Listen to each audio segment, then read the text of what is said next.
Kính chào tất cả các bạn 12C1. Hôm nay là ngày 6 tháng 6 2013. Tất cả đều tập hợp tại là Nhi tại nhà bạn Ni rất là đông. Hình như là khoảng 4-50 đứa. Và hôm nay tất cả đều rất là vui. Và bây giờ mình đi xin cảm nhận. Khoan, xí mình quay từng đứa đây. Rồi. Anh đầu tiên anh Nhật cho phát biểu cảm nghĩ. Nguyên một ngầu hết. Rồi. Cảm nhận. Anh Nhật. Chôm rất là ngon. Rồi. Lẩu như thế nào? Lẩu. Cảm nhận gì cái lẩu nách của nách bò của Nghĩa rất là ngon. Yeah. Và người đầu tiên rất là khen rất là ngon. Qua người thứ hai anh Trung. Cảm nhận anh Trung.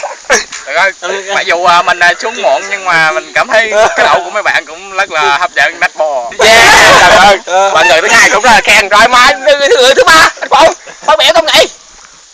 Lần đầu tiên xuống nhà Ni lần đầu cảm nhận được cái hình đâu cũng rất hay. Hình đó là gọi là đẹp nhất hình nghệ thuật. Và cái thứ hai nữa là anh nghĩ ăn quất cái lẩu chôm búp tạp không chưa một trái nào hết. Rồi về một cái lẩu phải không? Rồi, lẩu bữa nay là lẩu khô. Nói về một cái lẩu khô rất là ngon. Lẩu đó gồm có nách bò, xì gà, bánh mì.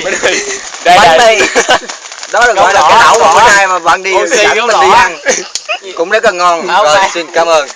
Và người thứ ba cũng là khen rất ngon. Và người thứ tư ca sĩ. Hôm nay anh hai tới nhà của Ni ăn lẩu thì cảm nhận rất là vui. Lần nữa cảm ơn em Ni vì cái lẩu bò khô bữa nay nha. Cái lẩu cũng ngon thiệt. Yeah. Và người nào cũng vui. Và người cuối cùng nào chị hai.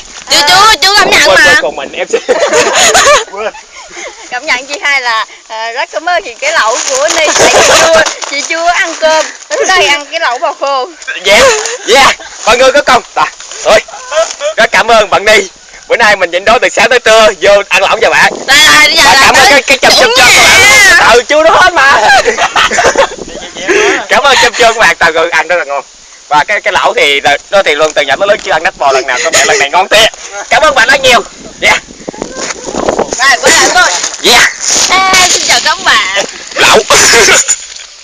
Cái lẩu mà tôi đã đãi các bạn thật là ngon. Nói đi.